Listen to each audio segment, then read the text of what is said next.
for more. I'm on the edge, I know the ledge. I work real hard to collect my cash. Tick, tick, tick, tick, take the time. When I'm going for mine. Open your ears and you will hear it. I tell you this, cause there's no limit. No, no, no, no, no, no, no, no, no, no, no, no, there's no limit. No, no, no, no, no, no, no, no, no, no, no, no, there's no limit.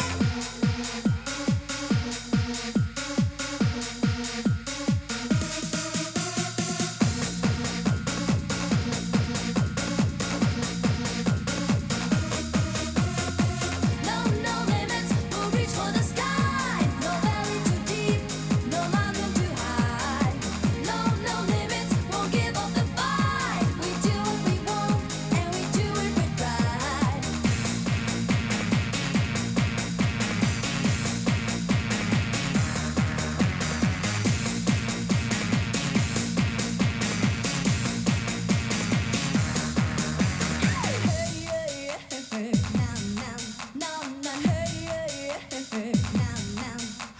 No limits allowed cause there's much crowd. Microphone check as I choose my route. I'm playing on the road, I've got no fear. The sound from my mouth is a rap you hear. No valley too deep, no mountain too high. Reach the top, touch the sky. You try to diss me cause I'll sell out. I'm making techno and I am proud.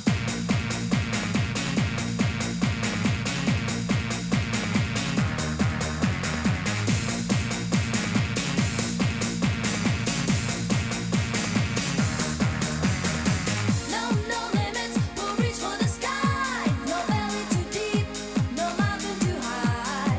No, no limits, won't give up the fight. We do what we want, and we do it with pride.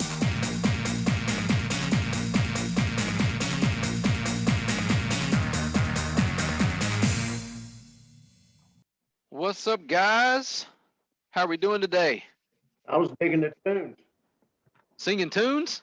I was digging the tunes. Hey, I love it, man. That's what we're here to do.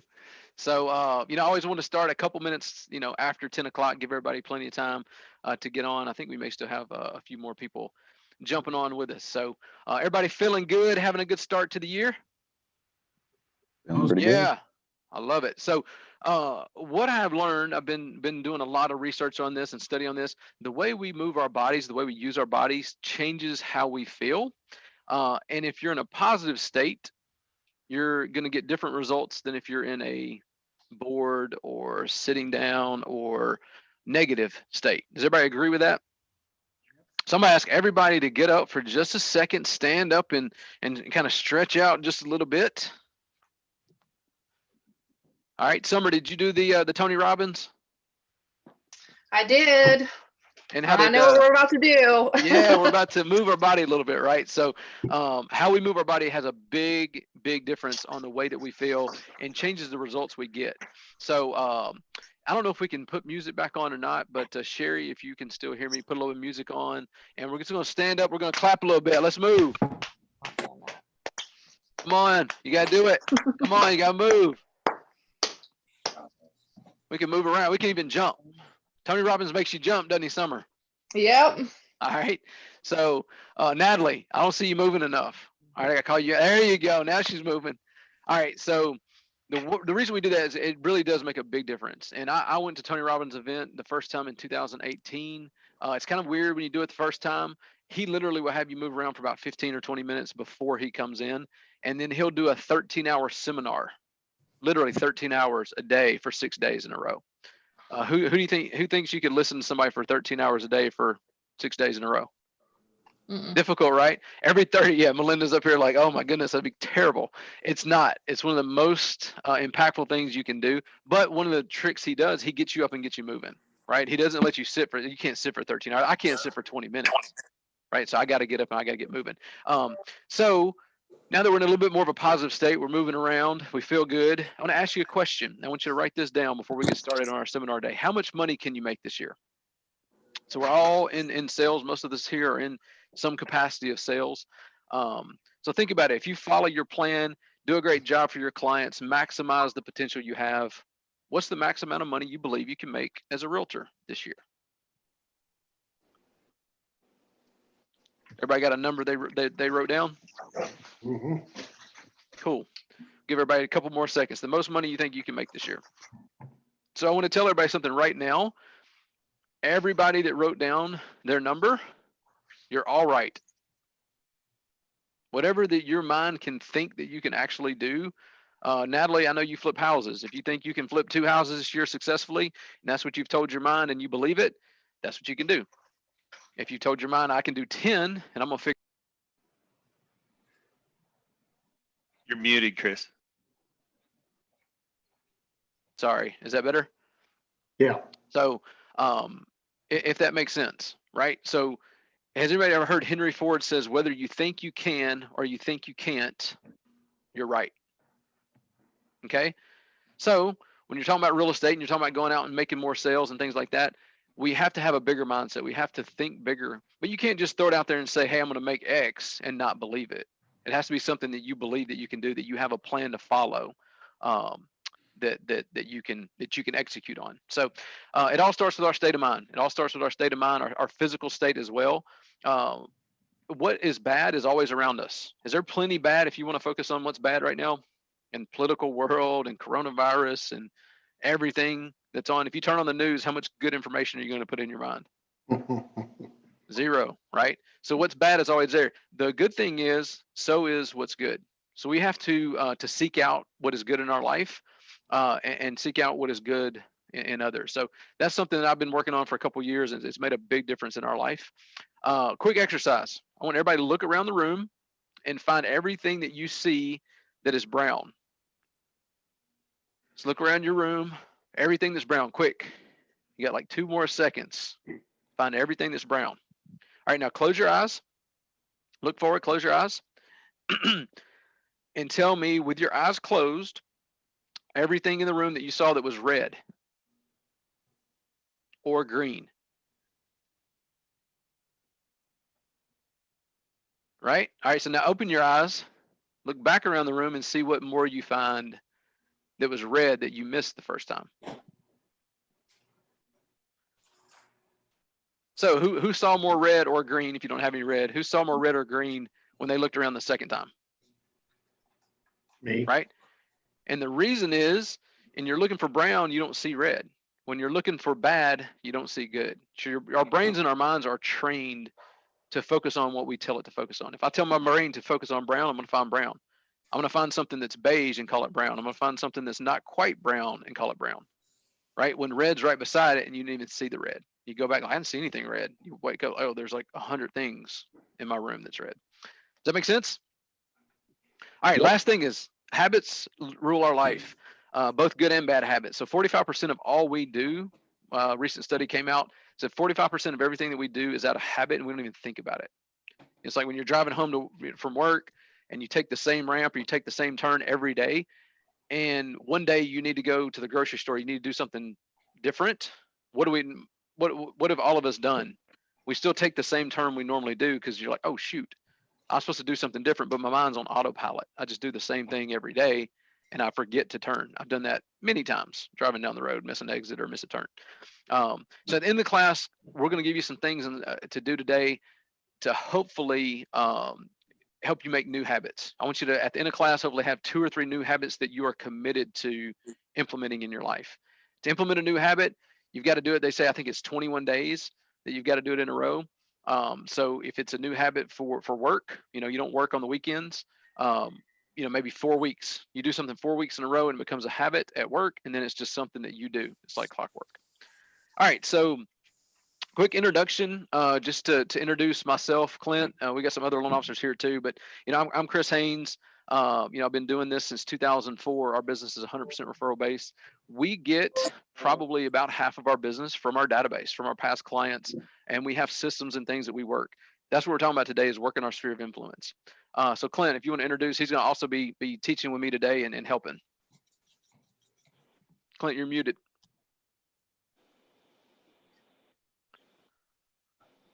Okay, can y'all hear me? Yeah. All right. So yes, I'm Clint Haynes, and I've been doing this for getting close to 16 years, and yeah, we're gonna be talking about database. If you've not come to one of these before, welcome. We love doing these in person. We hope to be able to get back to doing these in person sometime soon. I don't know when that'll be, but hopefully you get a ton of value from this. We are with preferred rate now. So if you've heard that or seen that somewhere, that's a transition that we're currently making that we are super, super excited about. We should be able to offer some new loan programs and some things that are really going to help our realtors and our business partners and really our clients. And we're going to be able to close loans a lot faster than we have in the past. So going through that transition, be on the lookout for some stuff from us. Really, the only thing that will change is, yes, the name, our email address. At some point, you're going to see a new email address that you need to change over in your phone. But other than that, the team is the same. The service level is only going to get better. So we're excited. Our next Lunch and Learn that is coming up, or webinar, is going to be Wednesday, March the 3rd. You want to go ahead and put that in your calendar. Edsel Charles is going to be talking. And I don't know if you know who he is, but he is maybe the biggest expert, the number one expert in the nation when it comes to housing and what is going to happen. And he lives in Brentwood or Franklin, so he's local. And he's going to be sharing a lot of information about what we can expect with the housing market and with new construction and with prices and with inventory over the next few years here in Middle Tennessee. So that'll be really, really good. Again, Wednesday, March 3rd. If you have questions during this webinar, put them in the chat box. So you should have a chat box that you can go in, throw a question. We're going to be keeping an eye on those, but that'll keep you from having to, jump in. I know some people don't like to interrupt, and it's definitely more different doing this virtually as opposed to in a room with everybody together. So throw your message in the chat box. We'll keep an eye on it and then answer those as we go, and then answer them again at the end. We'll take a look back at those as well. Chris, you want to take off? Absolutely, guys. So we're doing Unleash the Power of Your Sphere of Influence and Crush 2021. So I'm going to share my screen. We did have some documents sent over to you, but if you don't have it, I do want you to be able to kind of follow the outline. So if it's okay, I'll share my screen. Can everybody see the simple plan for 2021? Yes. Cool. So starting out, pretty simple. So we're going to be talking about things to help you guys get more leads. And the first thing is, who would like to close at least one more deal a month in 2021? Right? I'd like to Definitely. close at least one more. Why not 3 more or 5 more or 10 more? Right? So it's simple math. The average realtor closes 10% of their leads that they get. So if you want one more deal, you need 10 more leads every single month. If you want to close 3 more deals a month, who would like to do that? I would. Yep. Right? If you want to do 3 more, you probably need to get closer to 30 leads. Now, everybody's business is a little bit different.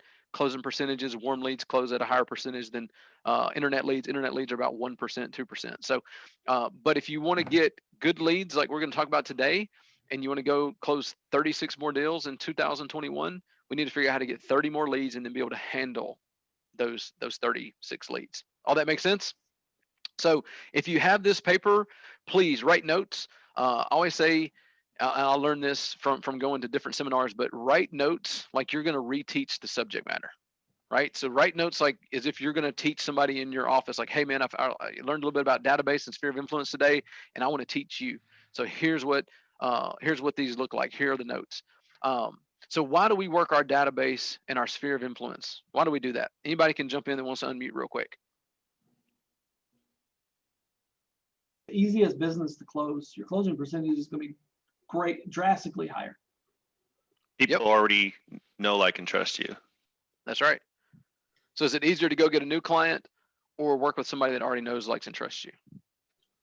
Right? Is it more expensive to go get a new client or work with somebody who already knows, likes, and trusts you? Right? So these are the least expensive leads that you can generate. We can all go spend money on the internet, and that stuff is getting expensive. I remember when Zillow came out and guys were spending a couple $100 a month and getting deals out of it. Now a couple $100 a month, you can't even get a spot. You can't even be the last person on the list, right? So these lead generation systems are getting more and more expensive because they understand that the value of selling a $500,000 house is a lot. So hey, I'm going to charge you $1,000, $2,000, $5,000 a month. Maybe some people are paying even more than that, right? So working your database is going to be the most efficient way, the best way, and the most inexpensive way to generate business for yourself. So we're going to come up with a simple plan today, okay? And here's a very, very simple plan. And please write this in. Call 10 people a day outbound every day, no matter what. Monday, call a minimum of 10. Now you don't have to stop at 10. You can absolutely do more. Tuesday, a minimum of 10. Wednesday, a minimum of 10. Thursday, a minimum of 10. Friday, a minimum of 10. If you did 50 outbound calls of your sphere of influence, your database, your business partners, builders, if you did that every week, how much more business could you do? It would be a ton, right?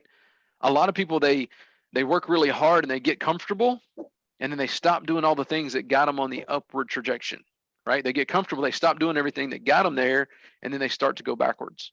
So that's one habit that I would start today, is making 10 outbound calls a day. That's a simple plan. Clint, you want to talk about the next section there, how, the 4 steps to your database? Yeah, and I want to touch on something about the simple plan. I think the biggest objection people have to calling 10 people a day, it's easy the first day, and it's easy the third day, or the second and third day. Or at a certain point, it's like, okay, who am I going to call, right? Because I've run out of people, man. I've called 10 people a day for 6-7 days in a row.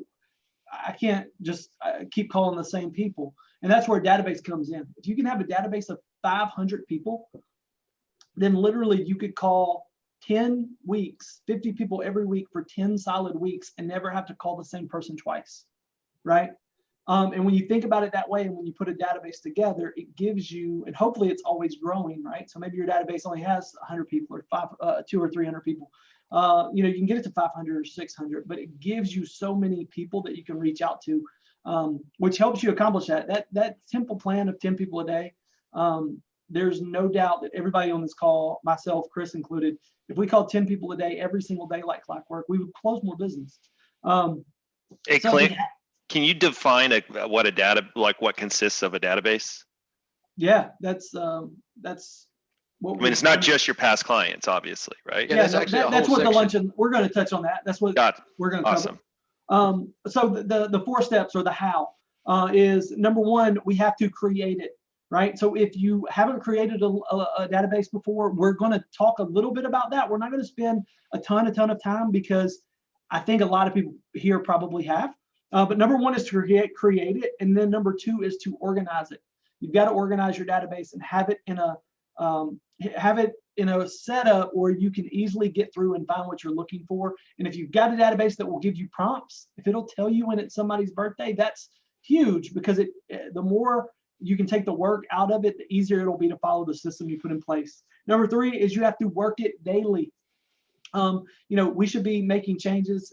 Your database should be open, I believe, if you're at the office all the time, because if you're talking to clients, you're making notes about them in the database. If you're getting new clients, you're adding them. Sometimes we have to remove people from our database. That's just part of it. But it's a living, breathing, changing document, right? So you have to work on it daily. And then number 4, I kind of touched on, but you have to grow it, right? So every time you're getting new leads, we're adding people to it. As we're closing deals, we're changing their status in the database, but it's always hopefully growing. And we're going to talk about the perfect size. But if you have, unless you've got 1,000 or 2,000 or 3,000 people in your database, you need to continue to grow your database. So, Chris, do you want to jump in about creating it? Yeah, so we're going to talk about creating it, guys. And one thing about your database, that personal relationship, people that you know, like, and trust, you know, the Zillows of the world, or the red, you know, whatever, the people who are going to come in and make an offer without a realtor. There's a lot of companies that are out there trying to do that. They will never have a personal relationship with every client all across the nation. They can spend a ton of money on advertising. You turn on the TV, and I promise you'll see a Quicken Loans commercial if you're watching football. Like, they'll be the number 1 sponsor at the Super Bowl, but they will never have the personal relationship that I have. You know, I see Curtis Rogers' name right there. I know Curtis. Curtis is a great guy. He's never going to have, hopefully, a relationship with Quicken Loans, right? Who do you have a relationship there at Quicken Loans? They can spend millions, and they probably spend $20-30 million a month, if not 50, or who knows what. But they don't have personal relationships that we have, guys. So we got to make sure that we're staying in front of our people. So we're going to create it. What system is best? I'm just going to go ahead and say it. It does not matter as long as it works for you. So I've got some stuff here. You got Top Producer, Follow Up Boss, Boomtown, Commissions Inc. Anybody else got an awesome system that they really love that they would like to share? Because I'm not a realtor, so I don't know, you know, what's come out in the last year or two. Possibly. So does anybody else have an awesome system that they think is just the best system as a CRM or a database? I've used one called Brevity before, and currently we just got on a new one called Power Connect. Is it awesome? Do you love it? I'm still learning it. We just launched it. One of our other agents, John's on here as well. I invited him, Chris. Awesome. With Midwest. Referral maker is very good too. What was that, Karen? Power Connect. Referral maker. Okay. We've at our new brokerage just started using KV Core, which is kind of all-in-one CRM, background automation, kind of a back office on top of just the CRM portion. But it's insane. It's awesome. Yeah. So, and here's the thing, guys, you can get them to do as much as you want or just do a little bit, right? We do a lot of manual stuff. We still physically mail, which we're going to talk about, right? All you have to have is a holding place with names, addresses, emails, and phone numbers. That's all you have to have. Literally, you can start it in Google Sheets or an Excel sheet with all those columns. Now, you're not going to be able to do all the cool stuff that you can do in Brevity or Power Connect or Referral Maker or KV Core or Follow Up Boss or Boomtown, right? Different things for different people. But if you don't want to do all that, that's fine. You just need to have it where you can work it. So it doesn't matter what system. So who should be in my database and why? Number one, past clients. They already know you, like you, trust you, had a good experience with you, and are most likely to refer you another client, right? So number one, past clients. Number two, current clients. These are folks that are under contract. These are folks that you have a listing in their a listing sign in their yard. It hasn't sold yet. Now, if you're around Nashville, that's probably not a problem. You put a listing sign out and you get 25 offers, and you fight over who's gonna get it. But you want those folks, right? They're current clients. They go in your database. They should be hearing from you. They should be getting all your stuff that you're sending out. Number three is hot leads, right? Those are the people that you've talked to. Maybe they want to list in 6 months. That's a hot lead. You talk to somebody like, hey man, we want to move this summer. We want to list the house in May and we want to move in July because we need a new school system, a job change, whatever. They absolutely go in your database. Clint, you want to take over the last three of those? Number four? Number four, business partners. So, put your home inspector, your insurance guy, your lender, your title company, your CPA, right? Your financial planner, anybody that refers business to you or that you refer business to as a professional, or that you do business with. It could be your hairdresser, it could be your tradespeople, your electrician, your painter, plumber, all of those trades, anybody that your landscaper, having all those people in there, super easy to add them and it keeps you top of mind with them. Personal friends, really easy one. And I think a mistake that a lot of people make is they think, well, that's a friend, but I haven't closed the transaction. Like I didn't sell their house or help them buy their house. So it would be weird if I put them in my database, and it's not weird. It's only weird if you make it weird. Adding them to your database so that they can get your stuff is makes sense. Friends like to use friends. Maybe they bought their house before you got in the business. Maybe they had a family member that they had to use instead of you. Keeping your friends in your database is really important. Family goes right along with that. Number six. And to touch on that, guys, I've had friends that they like, oh man, I knew you did purchase loans. I didn't know you did refinances, or I knew you did loans, but I didn't know if you worked for the bank. I didn't really realize. Well, they weren't in my database, right? If they're in my database and they're getting the things that we're going to talk about, which is consistent, staying in front of them, your friends are like, oh, hey, Karen, I'm gonna pick on the people that I can see on my screen. I got Karen and Aaron and a couple folks there. So Karen, like, if they're constantly seeing that you're busy and that you sold a house, you got evidence of success that came in, you reached out to them and you called them, they're going to think of you when it comes to real estate, right? And that's what you want. When it comes to mortgages, I want my friends, my family, my database to think of Chris. That's the first place I want them to go, right? And if you don't do that, I didn't know you did real estate in Spring Hill. I thought you only did Nashville.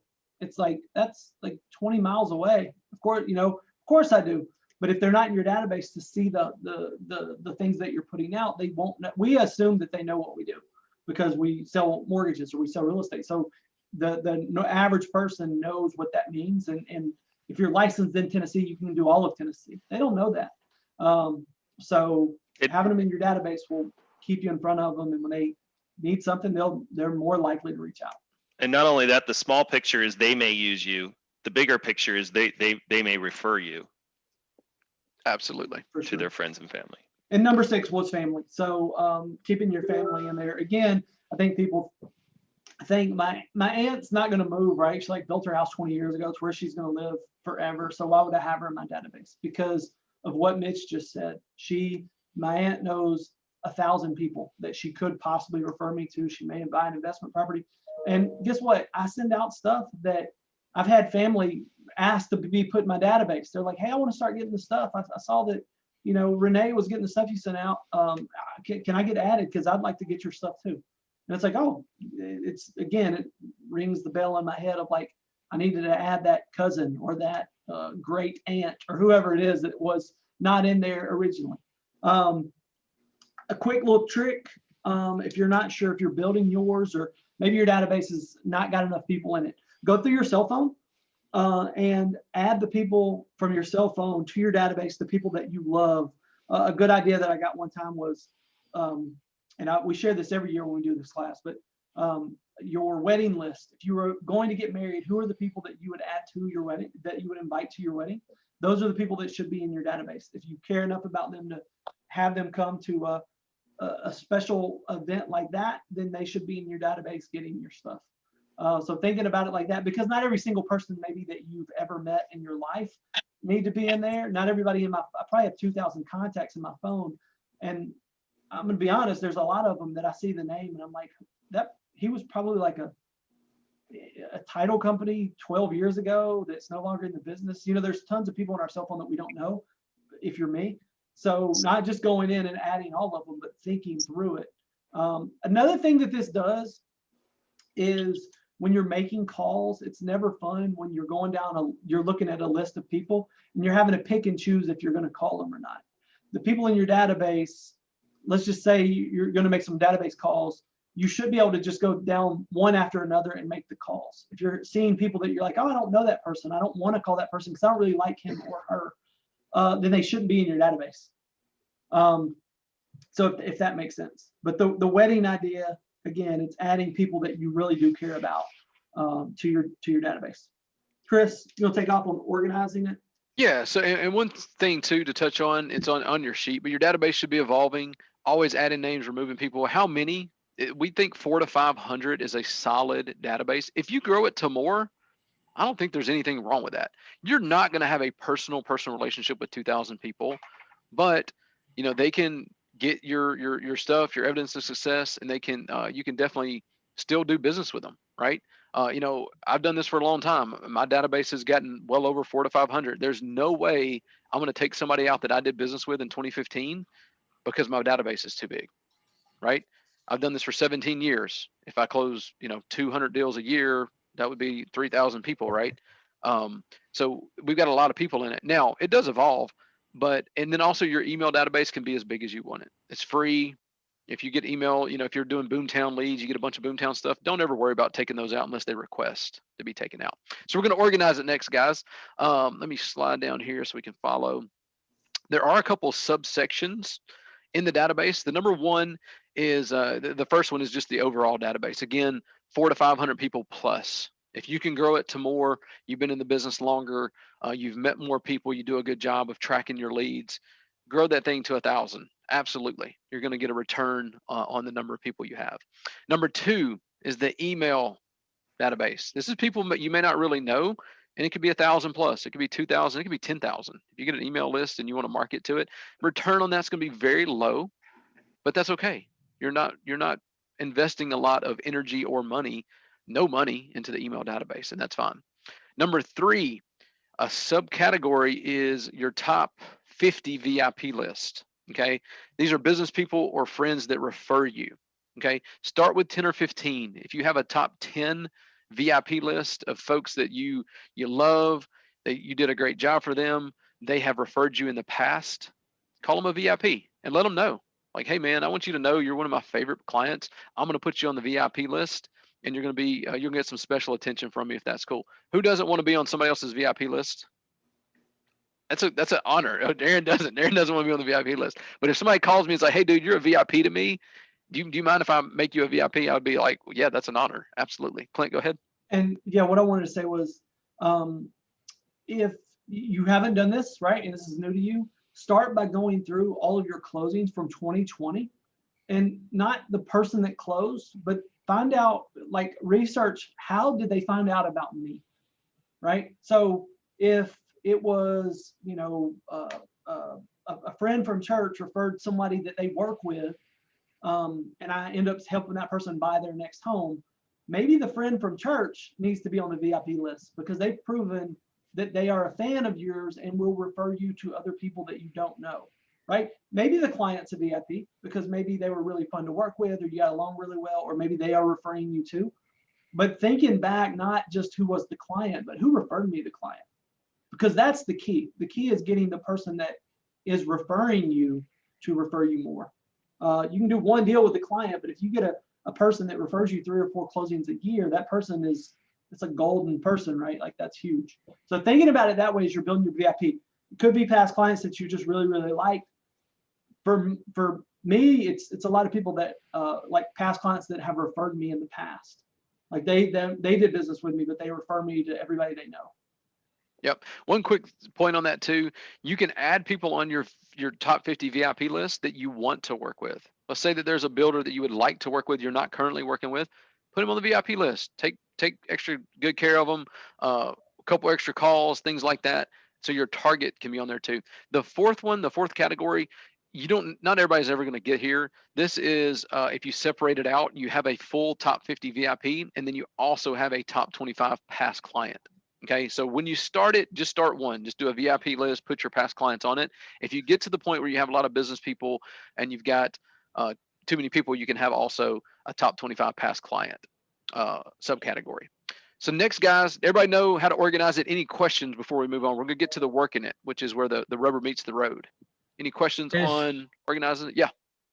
You're on my VIP list. Just wanted to let you know. Man, I appreciate that. I just felt good, man. Curtis just bumped me up a notch. I appreciate it. So, and I'm gonna give Curtis a shout out. Curtis is in Illinois, so I don't know if we have any other out of state. Karen's actually in California. She's originally from Lebanon, Tennessee. But I met Curtis a couple years ago online. I don't even remember how I met him. I think I was actually referred to him by somebody, friend of a friend of a friend, something. And, Curtis helped me buy a small farm in Southern Illinois for deer hunting. And I have referred him people, they haven't closed yet, but I have referred him other people who want a small farm in Illinois to deer hunt. And Curtis did a great job for me, takes great care of me. When I call him, we talk redneck. Okay. That's what, I'm deer hunting, baby. And Curtis is my guy when I'm talking about that up there. And if I know somebody else that wants deer land, he's the guy I send them to. Right. So, and Curtis also sells regular houses up there too. But anyway, I'll give you a shout out if anybody wants to buy a small farm or heck, a big farm. I don't think Curtis has a limit on what he would sell you in Southern Illinois. Not at all. We also got one of our other agents with the company here, John Hutchins. I invited him, and he's in the group this morning as well. Awesome. Well, you guys are definitely, we're glad to have you. And that's what happens. You throw somebody on the VIP list, and then you get referred out to the everybody else in the group. So, hey, and I just want to make sure before we move on from organizing it, that it's super critical that it is organized. If your database is a mess, it intimidates you, and you don't want to get in and work on it, or you get in and start doing stuff, and you're like, man, this is just a mess. Like I'm and you find something else to do. So getting it good and organized where where your people are. And I think that's one of the important parts of having a 400 to 500 person core database.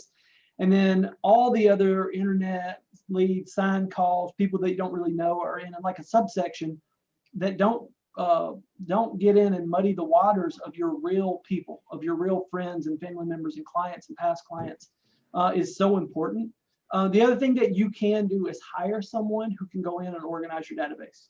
Probably the best $200 to $300 you'll ever spend. If you're not going to do it, pay someone to do it for you so that it's done, so that your stuff is in there, it's in there correct, you can navigate it, and then you can start working it. Because we all make decent money when we close a deal, and if you can get a nice, tight, organized database and pay somebody to organize it for you, and it starts paying you back by closing deals, you'll be glad that you did that. And that's something that, not all of us are great with technology. It's okay if you're not great with technology. Pay someone a few $100s to do it for you. Like, there are tons of people out there that would. You just have to find somebody, get them to do it, get them to show you how to use it, and then start using it. That's all I got. Awesome. Awesome, guys. So we'll get to working it. Again, this is where the rubber meets the road. So we use an all about you form. We used to, pre-pandemic, we would meet most of our clients face to face. I'd say 70% would come in and meet us, sit down with us face to face. We always offer that. We still offer it. Most people in the pandemic, we're not doing that nearly as much anymore. So it's more difficult for us to get that all about you form filled out. As a realtor, you're going to sell very few homes without meeting your clients face to face. Have them fill out an all about you form. Like, hey, I'm going to meet you at your house to come list it. Here's a couple of pieces of information. Please fill out this all about you form, and we can share the form with you. Robin can give it to everybody on the call. But it's a cool little form. If you don't have it, just ask them personal questions. Kids, what's your favorite snack? Have any dogs? Just get some information about them so that you can have that. Because 3 years later, 4 years later, it's really hard to remember the dog's name, right? It's really hard to remember certain small details that will be on that form for you. So the next thing is how to work your database for referrals. The number one thing is get on the phone. It doesn't cost you anything. That's the 10 calls a day. If you call 10 people a day and ask for business, forward conversations, usually we have that in the folders. We have that in the packet, I think, that we sent to you. If you don't, we can give you a forward conversation. Clint's probably the best at this. He does a really, really good job. And if you guys want, I'd have him do a quick ring and call me, and we'll do a quick database call as if he was calling his folk. Clint, are you open to that? Yeah, we can do that. Before we do that, I will say, I mentioned before, not the hesitation of making 10 calls. Number one, I think, is I don't know who to call. So the database helps solve that in an organized database. Number two is, well, but I don't know what to say. And the forward conversation helps alleviate that too. So forward stands for, it's an acronym, family. The F is family, occupation, recreation, and dreams. So it just kind of gives you a format or guidelines of how to keep the conversation going in a way. What we found is people love talking about themselves.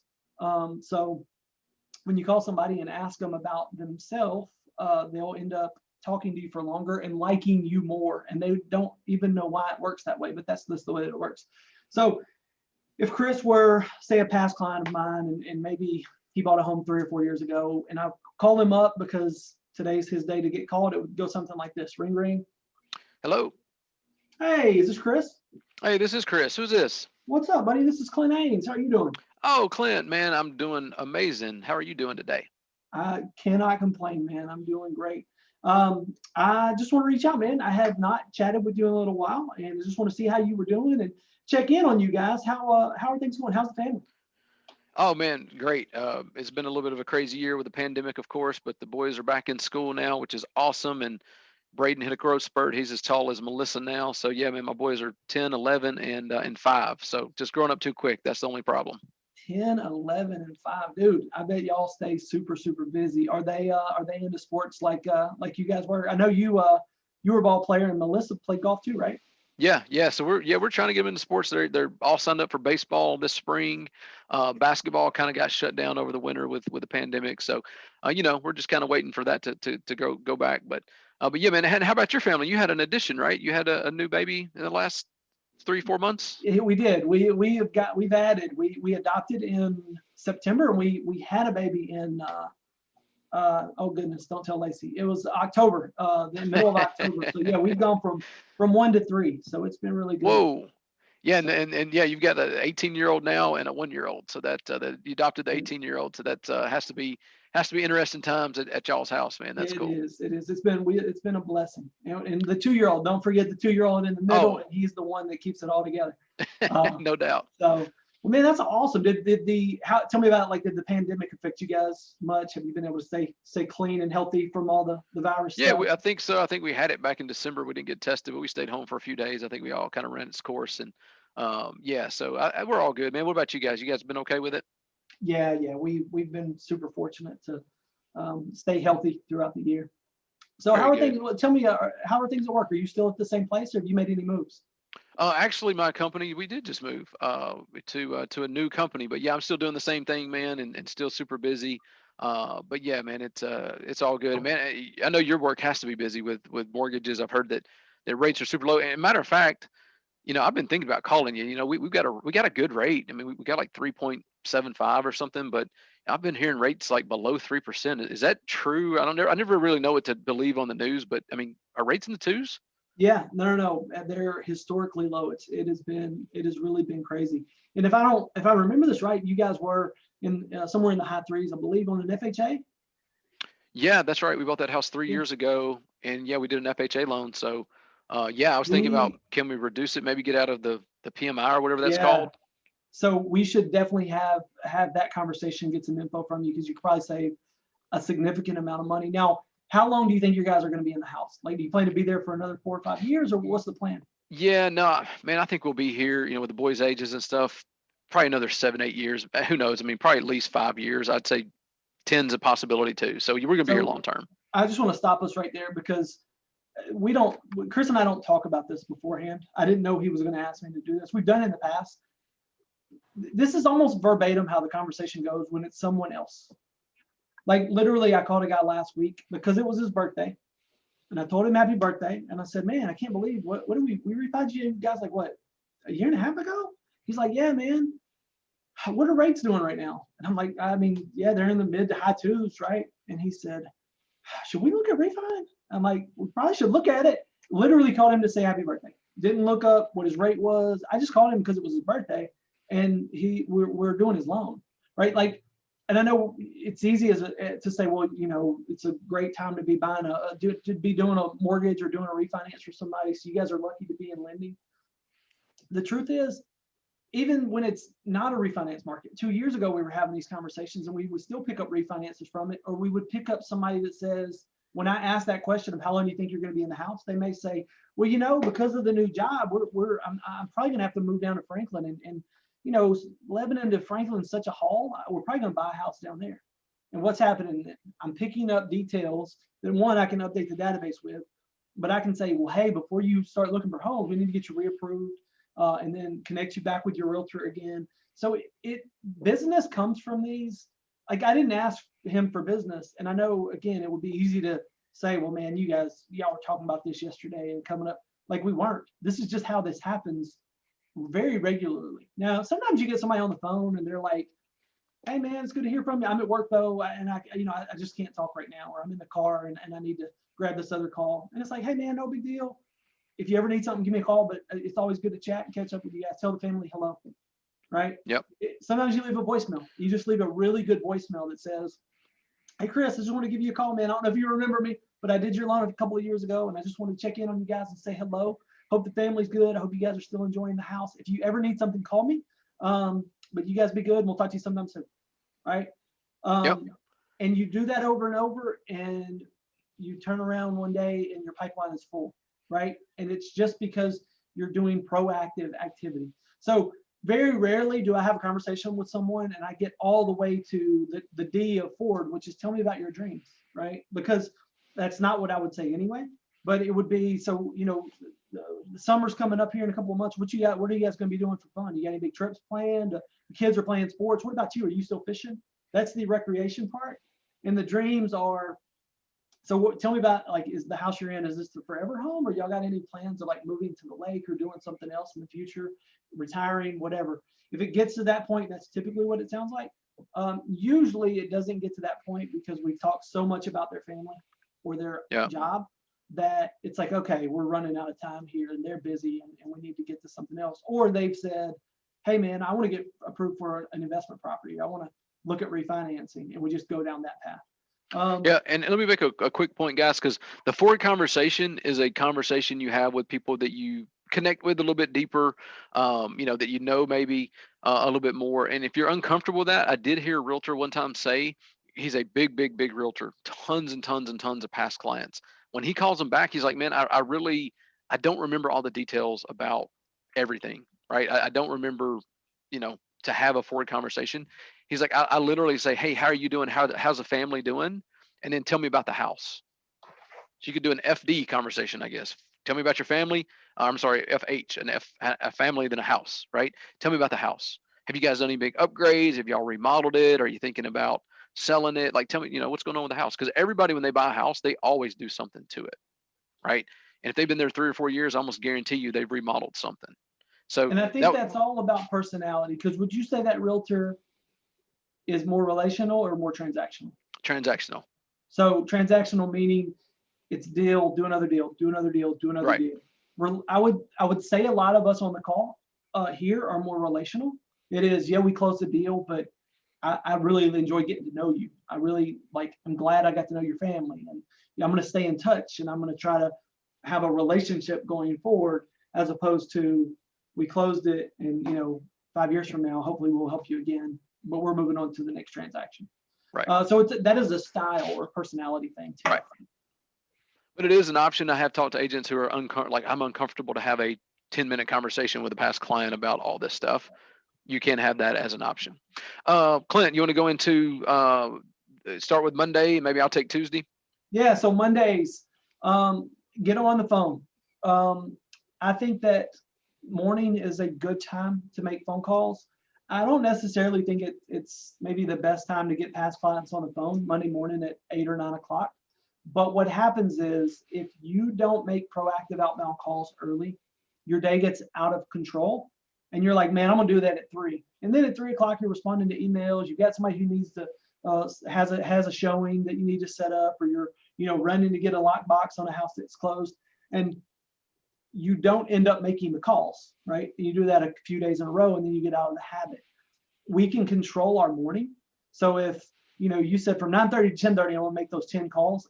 That would be, if you called and left 9 voicemails and had 1 good conversation, that's more impactful than not making the calls because your day got out of control because you were going to try to make the calls at 2:30 or 3 or 5 o'clock.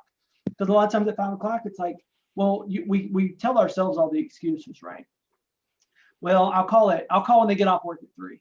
Oh man, they're probably just now driving home. I'll call them when they, and then 5 o'clock hits and it's like, well, man, people are home now. They don't want to hear from me. I mean, they don't want their realtor to call them for no reason. And then it goes to tomorrow, right? And we just keep pushing stuff off and making excuses. Set it in the mornings and have a dedicated time. And again, nice, solid, impactful voicemails are better than not making the calls. If you have a top 50 list, if you call 12 every Monday, you'll call all of your top 50 once a month.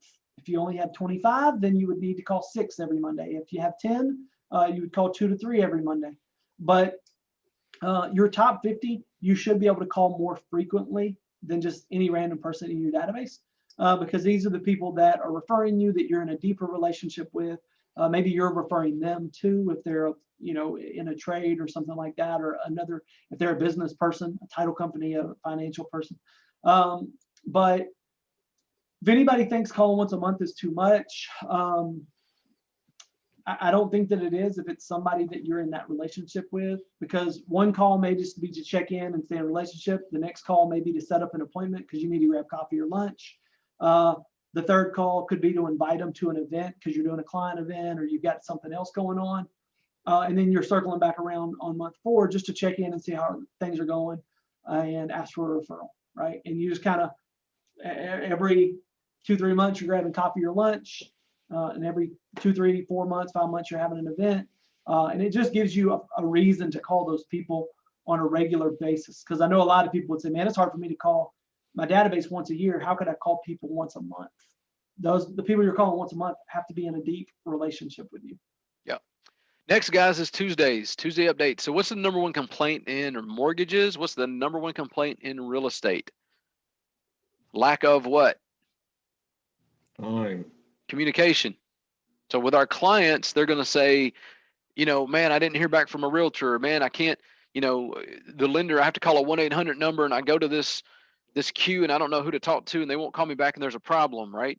Lack of communication is the number 1 complaint really in all industries that are sales related or customer service related, but for sure in our industries. So Tuesdays is a great time to do a status call, Tuesday updates. You call that listing and you say, hey, Mr. Seller, I just put that sign in your yard on Friday. Want to give you a quick Tuesday update. We had 3 people look that over the weekend, no offers yet. Hey, anything I can do for you? No, you're good. Are you sure there's nothing I can do for you? Cool. Anything comes up this week, I'm going to call you, but for sure next Tuesday, I'll give you another call with an update. Right now, this is for listings that are taking longer to sell. You may take 2, 3, 4, 5, 6 weeks, whatever, in the normal market to sell a house. And you do the same thing the next Tuesday, right? At some point on the fourth Tuesday, hey, Mr. Seller, I've been calling you every Tuesday, man. We were getting 2, 3 showings every week, no offers. The feedback we've had is that your house is just a little bit over comps. You know, I know we wanted to list it super aggressively at 319. You know, the comps are closer to 300, maybe 299. And I really think at this point we need to consider, if you want to sell this house in a timely manner, we need to consider a price drop to get where it needs to be. Now, if he hadn't heard from you, you put the sign in the yard on Friday and you call him back in 4 weeks and say, hey, we need a price drop. He hadn't heard from you other than, you know, talking about the showings. That's going to go over a lot differently than if you give him an update every week, like, hey, we had 2 showings last week, no offers. Hey, we had 3 showings, no offers. And then on the fourth week, like, hey, man, we've had 12 showings in all. You know, I think we need to kind of get back down to where comps are. I think if we'll put it at 299.9, we'll have an offer in the next week. That's a lot easier conversation to have, right? Same thing for buyers. Hey, this is where we're at. I talked to the lender, appraisal's in, we're on track. Is there anything else you need from me? Are you sure there's nothing you need from me? And if things are going really well, what else can we use that Tuesday update to ask for? Referral. Aaron just said it. So we can ask for a referral. Is there anything else I can do for you? No. Awesome. Are you sure there's nothing I can do? Great. Well, hey, is everything going pretty good for you? Is there, you know, this process so far, I know we're closing in 2 weeks. Is it going like you expected? It is. Awesome. Hey, who else do you know that is looking to buy or sell in the next 12 months that I might be able to offer the same service to? Hello. Oh, I'm sorry. I got somebody on. So I want you guys to write that down. Who else do you know looking to buy or sell in the next 12 months? That's the most important part. In the next 12 months. When you ask that question and you say in the next 12 months, it jogs people's mind to think, you know, who do I know buying or selling today? I don't know. Nobody. Who do I know buying or selling that might need to buy or sell in the next 12 months? Well, man, my brother-in-law has been talking about moving back from North Carolina. Maybe he could be a lead for you. Yeah, you've done a great job for me. I definitely don't want him to just find some Yahoo on the internet. So yeah, man, I can refer my brother-in-law to you, right? So it's an opportunity when we're offering good service to ask for a referral. Wednesdays, any questions on the Tuesday updates? Can I just say something on that real quick? I had a realtor out of San Antonio. He told me how he does it. Asking for referrals on Tuesday updates. He tells his clients when he's getting the listing, hey, I'm going to ask you on Tuesdays if you know of any buyers looking to buy homes, because what I'm trying to do, I do this with all of my listings on Tuesdays. I'm always looking for a buyer to buy your home. So on Tuesdays, I'm going to ask you as well, hey, do you know of anybody who may want to buy your home, or any buyers looking to buy homes in our area? Because what I'm trying to do is find buyers for all of my listings, and I'm doing the same thing for you when I call my other clients. He's like, so, you know, I just want to give you a heads up on Tuesdays. I'll always ask you if you've come across any buyers looking to buy a home. And people go, okay, cool. Because what does that sound like? You're trying to find someone to buy my home. You're asking all of your clients that to try to find a buyer for my home. And you're also going to ask me because you're looking for buyers for their home. And you get them to agree that that's okay. And then on Tuesdays, you don't feel awkward saying, hey, by the way, if you come across any buyers looking to buy a home anytime soon that, you know, I can reach out to. And it's like, well, yeah, you told me you were going to do that, so you're doing it. It doesn't feel weird. And it's true, right? Like if you can find your own buyer to sell your listing, that's a great way to do it. So I hope that makes sense and is helpful. Yeah. Awesome, man. Wednesdays is going to call your hot leads or your old leads. We go through our lead trackers. So we do track everything. That's not part of our database, but we are glad to share the lead tracker. We're glad to sit down with you if you want to come into our office, and we'll share how the lead tracking system works. But that's what we do on Wednesdays. We go back through and call those people that we pre-approved, right? That's out shopping for a house. It takes people longer now sometimes to find a house. They got a lease that's for 6 months. They're not really trying to buy for the next year. So you got to stay in contact with those people. So Wednesdays, that's a great time to call, go back through those lead sheets and call those people. That listing that you met with back in September that said he wants to list next summer, right? You need to be calling them in January and saying, hey man, I know you're not really wanting to list this summer. I just want to let you know I'm thinking about you. And then when the time comes, I'm ready for you. Any changes come to your time frame, or have you done anything to the house? Cool. We're still looking at May, right? Cool. Hey, I need to come out and let's do another walkthrough and let's see what else we need to do to your house to make sure that you have time to fix that little broken spindle and the light bulb and blah blah blah. Right? Go through and let's do a little punch out list so that you're ready. Doing those little things will ensure that you get that listing in May and not somebody else. Thursdays, Clint. Letter of the week. So this is your database calls. We call it letter of the week because there are 26 letters in the alphabet and there are 52 weeks in the year. So if you called all the A's this week and all the B's next week and the C's the following week, when I say A's, people whose last name starts with A. And next week, people whose last name starts with B. What would happen is every 6 months, you would call everyone at least once because 26 divided into 52 twice. And it makes it a system that is super easy to follow. And what happens is your clients don't feel like Aaron's calling me, and he called me 6 months ago exactly. This is weird. He calls me every 6 months exactly.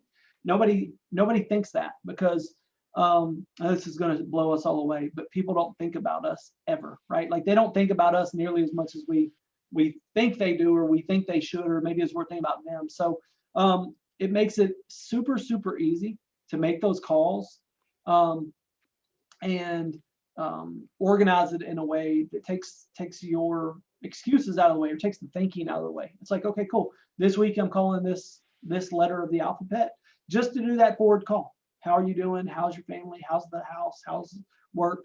And I think twice a year is great. I think you can call your past clients up to 4 times a year. So what that would look like is the A's and the B's this week, and the C's and the D's the following week, and then you would call them all quarterly.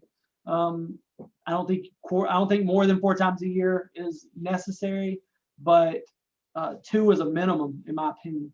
Because again, the more we stay in front of them and top of mind, the more people will come back to us, and the more people will refer us to friends and family.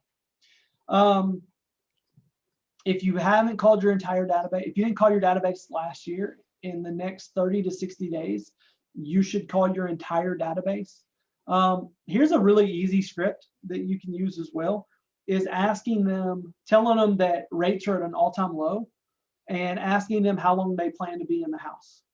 The reason is, one, if they say this is our forever home, then they should probably refinance it if they haven't lately. But number 2, if they say, well, you know, we're thinking about maybe selling it this summer, or we're probably only going to be here for another year, 2 years max.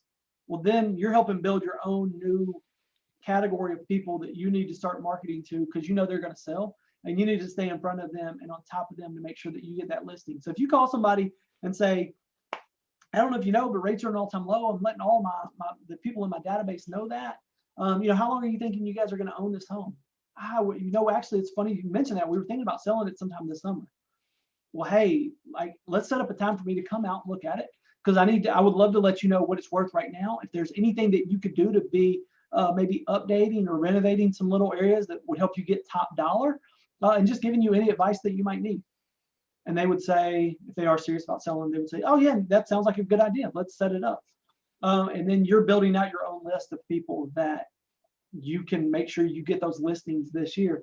Obviously, if they say we love this home, we're going to be there for 5 or 6 more years, we would love to help them refinance. But it will build up a list of people that you can continue to know, like, hey, these people said they were going to sell their home in June. You better have a sign in their yard in April, or they will list with someone else, or something will happen, right? Like, those are the ones that can slip through the cracks if you're not really on top of it. But I know for sure this works, because we've had people do it in the past and pick up listings and pick up deals for people that do want to sell. And it just gives you an excuse to call them with good information. We're always looking for an excuse to call our people to share good stuff with them. Yep. Fridays, guys, business people are cold calling, right? You can call financial planners. If you don't have a financial planner, you should have somebody that you work with on a professional basis that you have the ability to refer people to. They should also have the ability, they do have the ability to refer people back to you.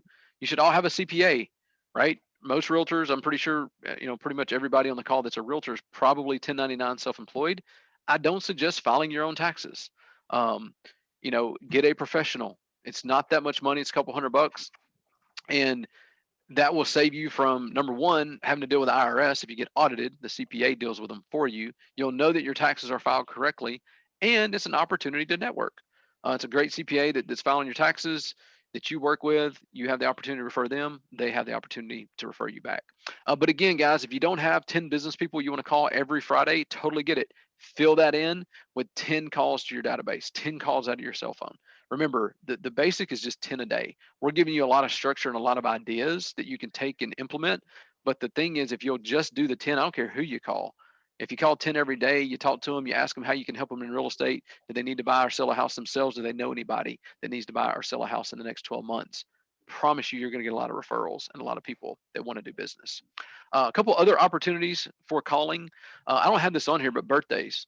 Clint mentioned it. Calling people on their birthday is a great opportunity to call, say hello, check in. Anniversary calls, call them on the anniversary of their closing, or maybe at least of that month, right? So you can have, let's say you've been in business for 10 years. You can call everybody that closed in a January, whether it's January 2012 or January 2018.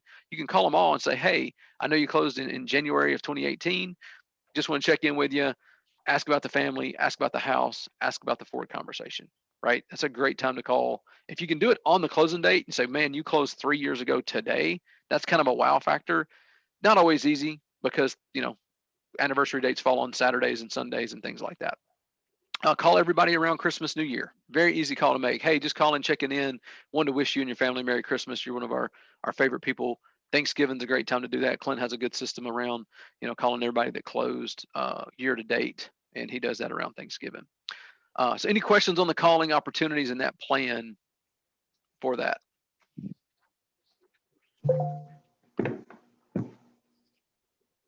Okay, let's get into to mailers, guys. So we have some samples. I don't know if Robin sent those out. Again, we usually have these, this class is face-to-face, and we send all our examples and samples out. But we use expresscopy.com as one of the places we use. We actually have about 3 different places that we look at when we're doing our mailers, because they run like specials and they run discounts. And every now and then you can get a really good discount on a mailer, and you just kind of choose the company that's running the best discount. But so if we do like an evidence of success is one of them. So that's you must mail at least once per month. Number 1 that we're filling out right now, if you're on our page, is right here, is going to be evidence of success. That is a little postcard that shows, hey, I just helped this client buy this piece of property, and this is what happened. This is how I helped them. For us, sometimes it's like, hey, we just helped this client who got turned down by the big bank, but we were able to close it in 2 weeks. That kind of stuff. So it's an evidence of success, or it could be a testimonial can be an evidence of success. If Aaron sells a house and he gets a great testimonial by a client, it's like, hey, Aaron took great care of me. He was awesome. They write a nice review on Google. Put that on your evidence of success. Hey, just help this client. Here's their words, right? Use their words to sell you and not yourself. Number 2 is a letter of the heart. Okay. Letter of the heart is when you write something about you, right? About what's going on in your life. Clint does a great job of it. I think he does it once a month. I do mine about every other month. And over the last year, I had a buddy that passed away, and a guy that I went to college with, played basketball with. I consider a great friend. Now, after college, we didn't hang out and see each other all the time. He moved to Michigan, but a very, very close friend of mine, and Clint's friend too. And he passed away, and I wrote about that in my letter of the heart. And I had people like, oh man, I didn't know that happened, and they knew him too, and stuff like that. But so letter of the heart is just what's going on in your life. If you got kids, just something that's on your mind. Clint does a really good job with it with his kids, and he's been fostering, and he kind of has written about some of that stuff. The first letter needs to be, if you haven't written a letter of the heart, the first one's the hardest one. It's like, man, I don't know what to write. I'm glad to share any that I've written. If I've worked with you, you probably get those from me already. But the first one's the hardest one, and maybe it's just an apology letter. It just says, hey, I'm so sorry I haven't done a great job of keeping in touch with you. I want to let you know that I'm dedicated to doing that, and I'm going to send you these letters to kind of let you know what's going on in my life, and what so we can stay more connected. So just be expecting to get mail from me, and I want you to know that I'm always here for you any way I can help. Simple letter to write, and and you don't have to make, it doesn't have to be like really long. Actually, the shorter, the better. I've written them too long and it gets too wordy, right? So I always put a picture or two, so it doesn't have to be, like you're trying to write a book. You're just trying to write, hey, some simple thoughts that's on your mind. Number 3 is we mail everyone a Christmas card at Christmas and a calendar. So what I do, and I've done this since literally probably 2005 or 6, I send a Christmas card that says Merry Christmas. I send a calendar for the next year. So for 2021, they have a calendar of me. They can stick it on their fridge. They have my phone number from day 1 through the whole year. And then I also have a $5 Starbucks gift card that goes out to all my past clients. If you close a house with me in 2007, you're probably still getting a Starbucks gift card from me, even if we haven't done business since. It's $5. I think if anybody did business with me, that they're, and it's funny, I have people like, man, I get that $5 Starbucks and I'm always excited about it. It's kind of a cool thing that they look forward to. Then the last one that we do is January, in January, and this is number 4, we mail out everyone who bought a house or sold a house with you guys. If they buy or sell with you, the previous year, we sent out a copy of their CD or their closing statement. Okay. And we put a little letter in it that says, hey, your CPA is going to be asking you for this. You're going to need this for your tax returns, right? If they closed in, let's say, May of 2020, when they go file their taxes, their CPA, or even if they just get an H&R Block or whatever, they're going to say, hey, did you buy a house? Yep. Hey, I need a copy of that closing statement. We can write some of this stuff off possibly, right? And they're, oh crap, I don't have that. And I can't find it in my email. I can't remember where we closed. They're going to call you anyway, right? So we just mail it out and say, hey, your CPA, and we put in big red letters, hey, your CPA is going to be looking for this or going to ask you for this. So then they have it when they go file their taxes, like, wow, that was like a nice touch. I didn't have to worry about tracking that down. And they're already getting all their tax documents in January. So just a little touch that you can do for all the clients that closed the year before. Can I jump on there too? Absolutely. What that also allowed, we put on ours, if you don't have a tax preparer and would like a referral, let us know because we can introduce you to someone. And then what that allows you to do as a realtor is go to somebody local and say, hey, this is what I'm doing. I'm sending this out to all my clients. And I would love to refer them to you, right? Can you take on, 10 more clients or 5 more or whatever, however many, because not everybody's going to respond and say, I need someone, but people will. I just don't know the percentages. And if they say, yeah, that would be awesome, man. Thanks so much. I would love to have some more clients to help. Say, yeah, man, I'll definitely do that. And I would love to grab coffee or something. I would love to chat more about how we can do more business together, right? And it gives you a little leverage to say, I'm trying to find a way to send you some people so you can do their taxes. Since you're going to be doing their tax, when you meet with them, you're going to be doing their taxes here in a couple of months because we're hitting tax season from the beginning of February through April 15th. And then it gives you an opportunity to say, hey, man, do you think there's any opportunity for you to send me clients that maybe are thinking about buying or selling a home this year? And most CPAs will say, well, I don't know. I haven't really thought about it. We'll just and say, hey, well, do you mind asking maybe when you're doing their taxes, did you do anything? CPAs will ask, did you do anything with real estate this year? Did you buy or sell?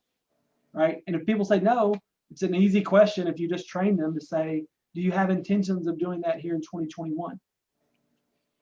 If the person says, yeah, we've been thinking about it, they have an opportunity to refer that person to you, right? You just have to teach them to be looking for that. And the only reason they would be looking to try to find new business as a realtor is if you're sending them business that's helping them make money. I hope that makes sense. Yeah. Let's do a little. You want to hit up farming for us real quick? I can. Farming, sure everybody knows it's just mailing out to say an entire neighborhood. Maybe it's 100 houses, maybe it's 1,000 houses. But farming is something that's been around for a long, long time. The key to farming is consistency. If you have a budget to do it for 2 or 3 months, just take that money and do something else with it, because you have to do it for 12 to 18 months to be able to show a return. Now you could send a mailer out to 1,000 people in a subdivision and get a deal out of it. Statistically, it takes 6 to 8 months before the first deal comes in.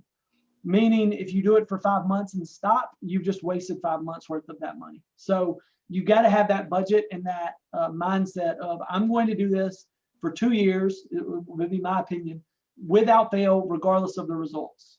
And just know that you're going to do it, and you're going to do it every single month like clockwork. A suggestion is go up in price point. So if your average price point right now is $250,000, which I don't know if there's a neighborhood around here with that price point, but as an example, move up to 450, move up to a neighborhood that's 200 grand higher.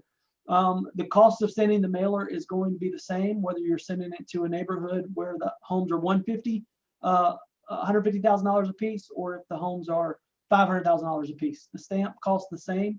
The company that's sending it is going to charge you the same. So choose to do a higher price point because as realtors, you get paid on volume. So the higher the price of the home, the more money that you make. You might as well choose to go up to a higher price point. That's an easy way to strategically give yourself a raise, is to go up in price point on a farm. You can send an EOS or your letter from the heart to your farm, but a lot of times it's going to be two people that you don't know. It's going to be because of that statistics, like what's going on in that neighborhood, how many sales, what's the average price point, how many days on market. There are systems that you can buy that do that so that you don't have to go in and create it every single time that you're trying to send a mailer. The less time and energy you can spend on it, the more likely you are to do it consistently. So I think with farming, you need to have a system that just automatically does it with very little work. So really all you're doing is paying for it and it's happening for you. I would love to know if anybody's ever done a farm with a lot of success. You can put that in the chat box. I know that it works, but you have to, again, you've got to be consistent. If you're not gonna be consistent, don't try it. Let somebody else do it. Other ideas would be to stay in contact with people. Facebook, super easy. Twitter, Instagram, social media in general. I know everybody right now with Facebook and Twitter and everything with the election stuff, it's kind of crazy, but people are attracted to positive people with good energy. So when you're on those social media sites, try to bring good into the world and people will be drawn to you. Plus it's just a good way to live. An e-newsletter that is sent out is always a good thing to do, and it's easy. Keeping it short and sweet is important. We do an email that goes out on Thursdays to all of our past clients. It is what is going on in Nashville this weekend. It doesn't mention mortgages. It doesn't talk about rates. It doesn't talk about home sales. It just talks about what's happening in Nashville because we want to stay top of mind, but not by hitting them over the head with mortgage information every single week. So that newsletter goes out. And it's literally just like, hey, the farmers market in Franklin is doing a thing. There's a parade down in wherever. There's a arts and crafts festival happening in Centennial Park on this day.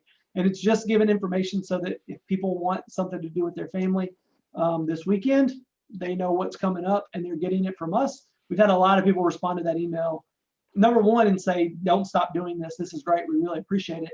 We've also had people reply to that email and say, hey, I need to get pre-approved to buy.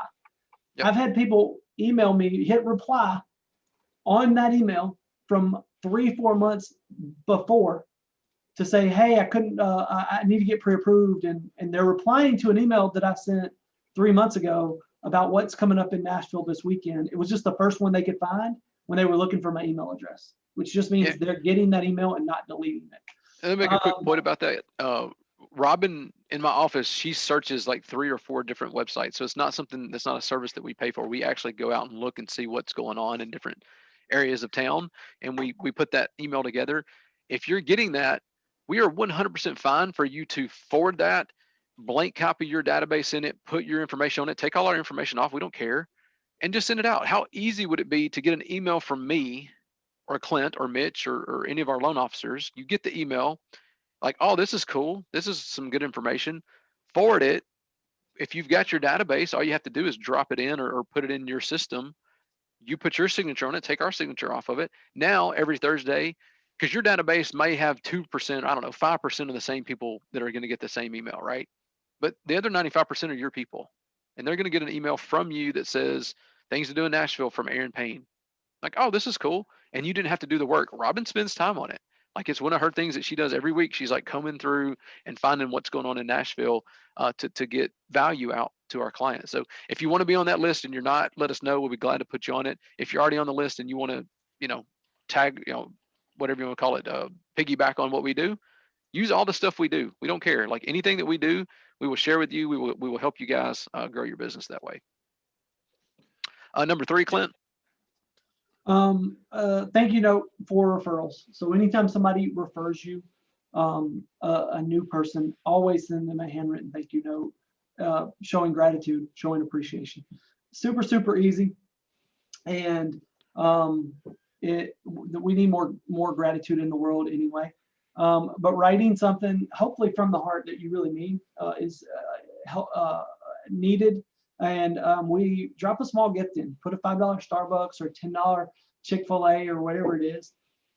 If you got a past client or a friend or a co-worker of your spouse or whatever that is helping your business, telling them thank you and letting them know how much it means to you and giving them a $5 Starbucks.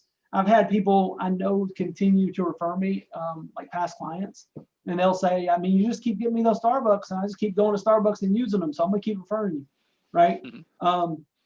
It's just, Who would rather pay $5 for a lead or go to Zillow and pay $1,500, get 10 crappy leads to get one good one that might close? Yeah. Right. You're not paying for the leads, just full disclaimer. Right. You're not paying for it, but you're saying thank you. It's being kind, right? Like it's showing gratitude. But it's super easy and more impactful than the Starbucks gift card is saying thank you.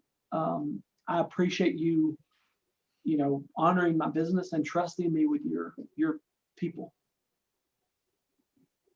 That's all. Awesome. Hey, Chris, back on the farming, I wanted to jump in. Just that there's one trick that I don't know if everybody knows about this, because I was explaining it actually to another agent, and they were like, their mind was blown on that. You can go to the CRS tax record site, and you can basically highlight, like draw around in the neighborhood on a map, and it will pull all the addresses for you. So if, let's say, you want to farm a certain neighborhood, you can just basically circle it. It'll pull the addresses, and then you can hit, there's like all these different options. You could download it to Excel, you could do all this different stuff, or you can hit this button that generates the mailers for every specific address. And so all it is as long as you have the sticker paper, for addresses, you just put it in your printer, hit print, and you can print all these out. And like literally takes like 3 minutes to do. So wow. It's just a quick trick that's free to you if you're using CRS. There you go. That's a great tip, Mitch, because that was not available in years past. I think that's a new thing. I heard about that, but I'm thinking that's somewhat new. So there you go, guys. All this technology stuff is making it easier if you know how to use it and if you kind of stay up to date on some of this stuff. And a lot of it's free, which is really cool. They used to charge. I mean, there's so many companies out there that would gather this data for you, but then they charge you for it. Hey, you want the list of this neighborhood? Cool. It's $299 just to get the names and addresses, so you don't have to go do it yourself. Now you can do it yourself for free. And by the way, I think that's under the prospecting tab in CRS site. So just FYI. Very good. All right, guys. So the next few things that we do has been definitely more difficult in a pandemic. Happy hours or monthly mixer. We used to do those quite a bit.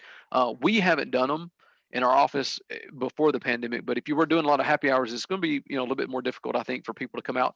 But people are getting out. If you go to, I went downtown, we went out to eat, was it Friday or Saturday night? It wasn't packed like it normally is, like it was a year ago, but there was people everywhere. Like every street corner, every bar, every restaurant, you drive down the main street there, and the pedal taverns were out. The horse-drawn buggies with people in the back was out. The party buses, everything was out. So people are getting back out. So I think you can do happy hours, and you're just going to have people. Some people will come, some people won't. The client parties are a big thing that we love. It's one of my favorite things that we do. It was a struggle last year. We got our movie day in February. Every February we do movie day. We got that in, and then in March everything got shut down. So we normally do a baseball game in the summer. We normally have several other things that we do that we weren't able to. We're thinking about, and we're planning. Brandy is the person kind of pushing this. We're trying to do a movie day at the drive-in. There's a drive-in, I think, in Watertown. So it's not downtown Nashville. There's going to be a little bit of a drive for some folks, but we want to offer that, right? That's the only place that I know of that you can have a movie day right now. I'm pretty sure that the movie theater down here in Providence, as far as I know, is closed. I don't think they're open. If it is open, it's going to be socially distanced where, 60 people can get in the theater or something weird. So that doesn't work. When we do a movie day, buddy, we're trying to have them sitting on the steps. Like we want the fire marshal coming in because there's too many people, right? We're trying to pack it in there. So that's not going to work right now, but we're still trying to make sure that we're doing things for our clients, right? So last year we did have an ice cream social in the summertime. We did it in August completely. It was right in the middle of the pandemic. We did it outside, outdoors. People could do their thing, could socially distance. The other one we did was the Halloween trunk or treat. Again, outside. We had a really good turnout. We probably had 25 trunks decorated, lots of people come through. And man, so you guys can participate on that. If you're in Nashville, and I know we have some that aren't, if you're in the Nashville area, like that is the easiest client appreciation event that you can do. Advertise it at the Chamber of Commerce. We are not looking for advertisement for us. We are trying to help our realtors grow their own businesses. So just advertise, hey, Aaron Payne, and Aaron, I pick on you because you're right at the top of my screen. You're the one I can see. You can advertise to your client, hey, I'm doing a trunk or treat for my clients. I'm doing it at the Chamber of Commerce, which is just upstairs from where we are. We do it in that parking lot.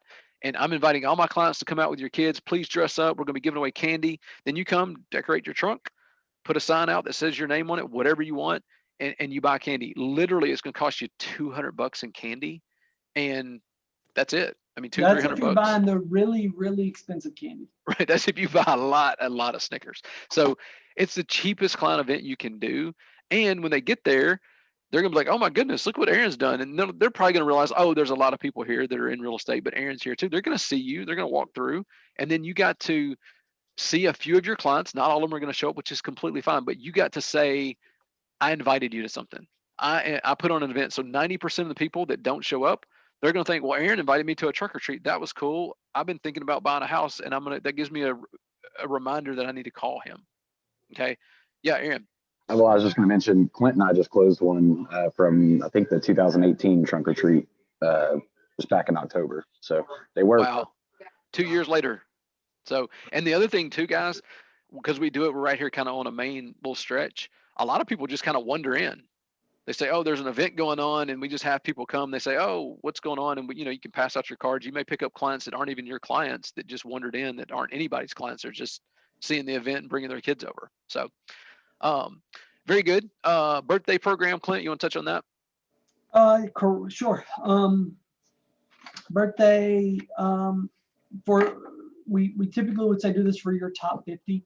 I think that sending something to everyone in your database is a good idea. We do a free bundt cake.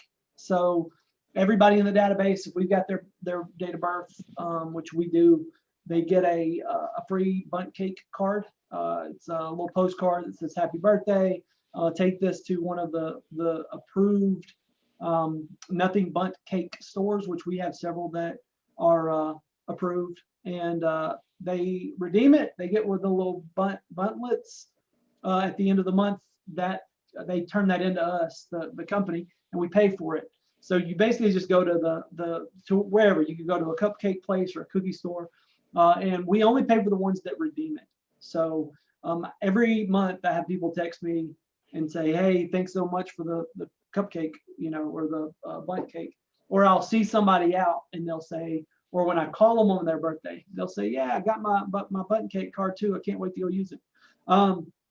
For your top 50, that should be something that is a little bigger. So hopefully if they're in your top 50, you know something about them personally, and you can do something for them personal, or you could just do something like a Yeti and get a Yeti. You can put your logo on it. You can put their name on it and hand deliver it, or have somebody deliver it to them on their birthday.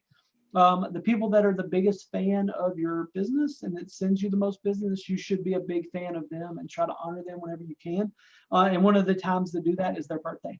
If you've got somebody who's like a really big account and sends you 7 or 8 closings a year, maybe you do something like really, really big, right? And get them something really nice. I don't think that everybody was, not everybody gets necessarily has to get the exact same thing. I think for the sake of the system, if you can get the majority of people getting the same thing, that's great. But if somebody's a huge fan of your business and you want to go out of your way and get them something a lot nicer, I think that's a great idea. I think honoring people that honor your business and are helping you close deals and make money is a big thing and something we should be doing. Absolutely. And by If you the don't way, have that, a system though, it doesn't work, and you don't want to call somebody and them say, yeah, no, my birthday was last week, and you're calling them telling them happy birthday today. So you've got to be tight on your systems. yeah, Nothing Bunk Cakes actually just kind of redid their marketing, and so you can actually, if you get with them, they have all like 5 locations. It's like Nashville, Cool Springs, Franklin, Mount Juliet, Hendersonville. So it doesn't matter who it's going out to. You don't have to worry about, well, do they live in the proximity of this store location? It's actually, they can go to any one of them and redeem that bunk cake. So it's really cool. I just got an email saying, hey, you need to pay your invoice. It's like $39. It was for 11 people who redeemed it for the last month. So it was kind of neat to see. And they gave the names too of who redeemed it. It's kind of Nice. cool And to you see. can negotiate with the company. And sometimes you can find some places that'll give you 50% off, right? So if Yep. their cupcake is $5, well, they'll charge you $2.50 for every redeemed one, because they know if an adult is coming in to redeem a cupcake, they're usually going to buy one for each of their kids and their spouse. So they're going to get the one redeemed and they're going to sell 3 more, right? So they'll gladly give you a discount because you're essentially marketing for them. And you can Ask do for the it on the right front thing end, of course. with anything. Yep. Awesome, guys. So how to ask for referrals. We talked about this already. This is just a script kind of written out. Hey, you've always been one of my favorite clients. Did you feel like we did a great job for you? Yes, awesome. However that conversation goes, you always want to say, is there anything I can do for you? Did we do a great job for you? And make sure that you're taking good care of them. My business is by referral only. So who else do you know buying or selling, again, in the next 12 months that I can also help and do a great job for? Right? And if you ask that question, you will get business. So I'm going to ask you this one question. What is knowledge? Somebody shout it out. Knowledge is power. Everybody says power, right? Knowledge is not power. Execution trumps knowledge every single time. We all know how to be in great shape. Right? You can go down to the grocery store and get 100 different magazines with guys that are huge and ripped and look like Mitch Malahan on the cover, right? And got 6-pack abs. And that knowledge is there. We can read, hey, if you eat this, you do this, and you exercise, you will have this physique. But we don't do it because we don't execute on the knowledge we have. Knowledge is everywhere. What we're looking for is wisdom. That's what the world is searching for, is wisdom. And how you take the knowledge is you got to execute on it. Okay. So guys, I want you to get up, maybe shake your arms out a little bit. We're about to talk about the top 2 or 3 things that you are going to implement for sure. Okay, I'm going to tell you the first 2 that I would write down. 10 calls a day, guys. 10 calls a day, 10 outbound calls a day. You will crush this business, and not for the first 2 weeks. And you get a couple of deals, and you're like, oh no, I'm busy. I'm too busy to do my calls. 10 calls a day, every day from now on. Did everybody get a lot of knowledge today? Did we give you some tactics that was worth your time? I hope. Yeah, awesome. I'm going to shut this. I'm going to stop sharing so I can kind of see everybody. I can see everybody on the screen. So we gave you a lot of knowledge. So number 1, 10 calls a day. Number 2, mail monthly. Mail monthly. That is an evidence of success or a letter of the heart. If you're not doing those 2 things, if you will just do those 2 things, I promise you, you can double your business. Now, you may have to hire somebody to help you with your business if you double it, right?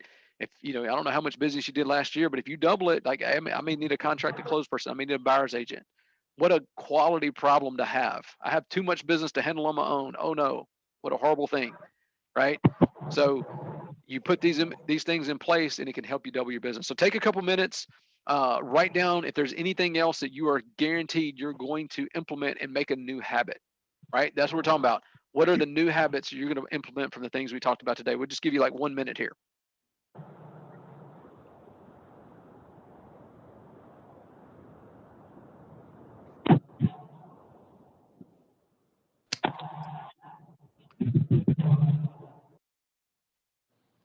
All right, guys. So I know you're probably still writing a little bit. Thank you to all the loan officers.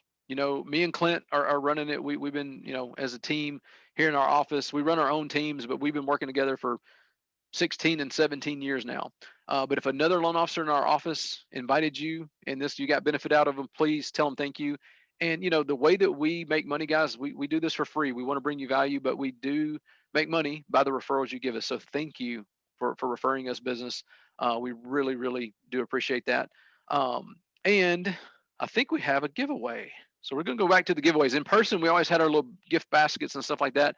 We're going to do a giveaway today, and we have 2 ways to win. Number one is if you showed up today, we're here in a minute. I'm gonna have Sherry share her screen, and we got the little wheel, the computer wheel. Oh, there it is. So we got the computer wheel. So we're gonna spin that wheel, and if your name stops, you get a $25 gift card. So spin away, Sherry.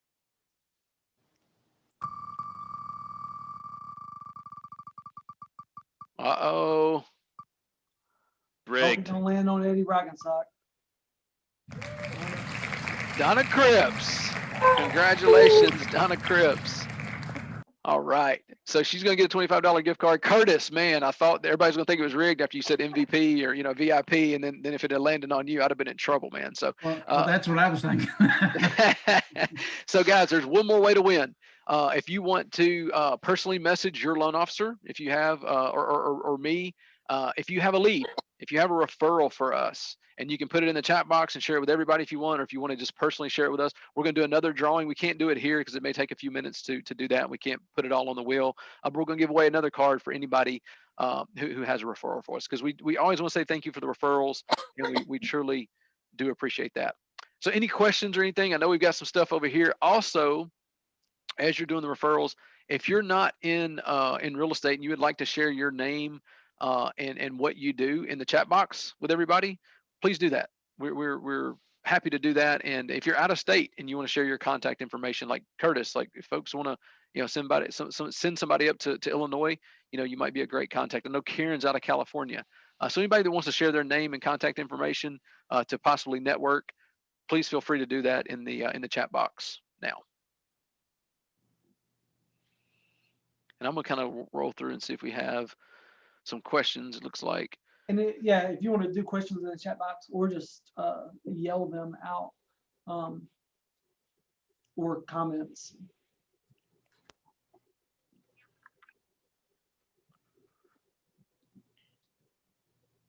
Or if anybody wants to share something that they are going to implement, I'd love to hear if somebody's going to implement something from this.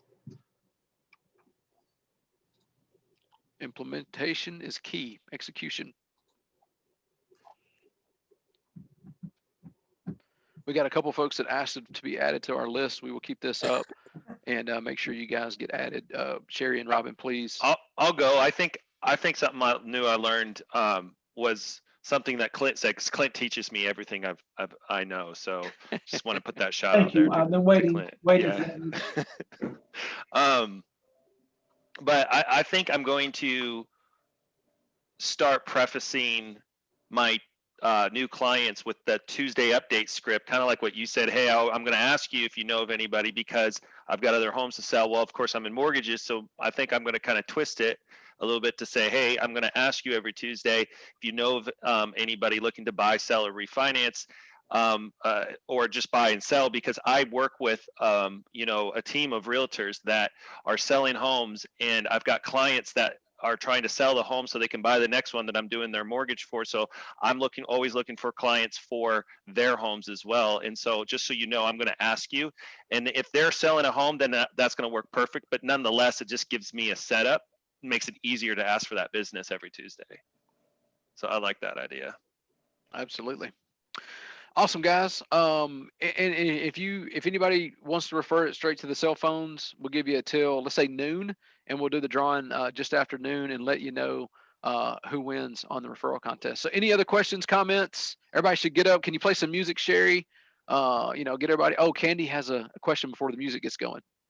So one of the things that I absolutely hated was phone block time, to where you literally set aside certain amount of time and you turn everything else off. You didn't have your distractions.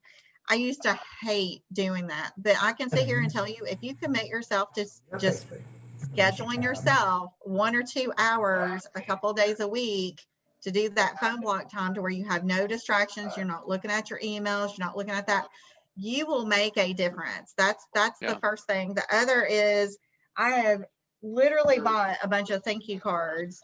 And I've gotten to where I keep them in my car. I keep them in a Ziploc. So after I meet with somebody, I take that moment and I sit there and I write out a thank you card or something, and I've got stamps and I go ahead and put them in the mailbox that day. That way, that's an instant thank you to when I go and disinfect someone's business or something. I'm It's a great idea. automatically doing a thank you card right away. And that's key, right? Do it immediately. And I think it's a great point. Nobody likes, naturally we don't like structure. We just want to get up and figure it out. But really structure is what sets you free. If you Yeah. don't have that structure, you're going to just wonder your whole life and not have structure your whole life and never build what you could have built. So that Mhm. structure is important. And, I think 10 calls usually going to take an hour or less. I think you time block 1 hour, you can knock out 10 calls in 45 minutes most of the time. You're going to leave 5 voicemails and talk to 5 people. It's not like Right. you're talking to 10 people for 20 minutes each most Right. of the time.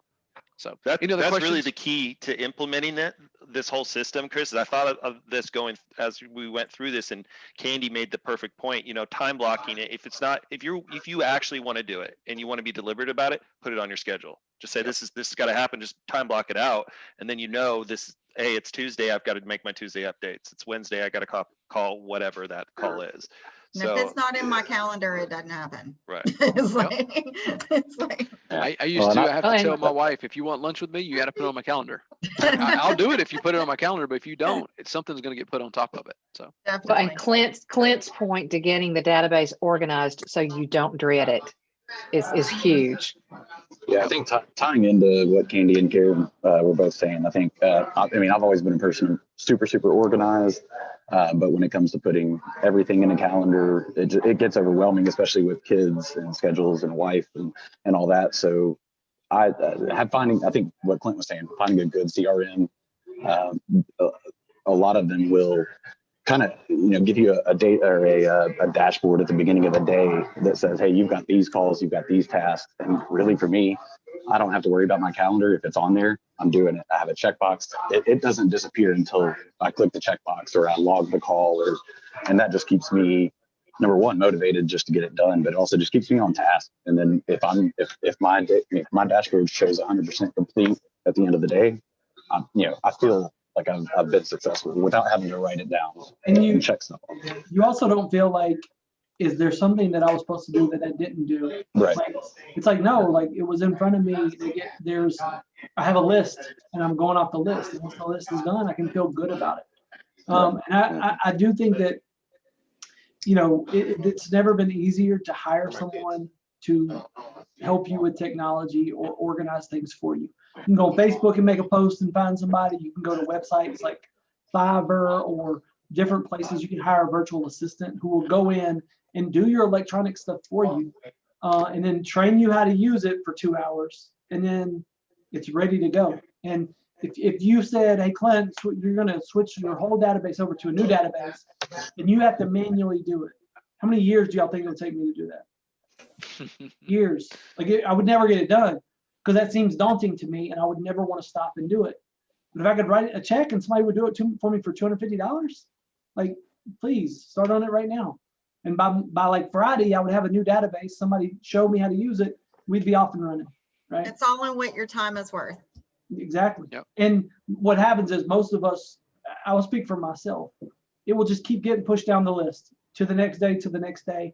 And I would never actually have a new database that I'm working out of, right? So if you don't have one, you'll never have one, right? Or if you're trying to get it organized, it'll never actually get organized. Pay somebody to do it. And then make sure you start using it so you can make that money back that you paid somebody to do it with. Yep. Awesome, guys. I hope y'all got some awesome information. Thank you for showing up. We love it. This is something that we enjoy doing. If you want follow-up information about your database or lead tracker or something we talked about, please reach out to your loan officer. We all use the same systems, and we're glad to help you any way we can. So you guys go have an awesome week. Check your body out, play some music, get in a great state, and have a wonderful week. Thank you, guys. The Bye.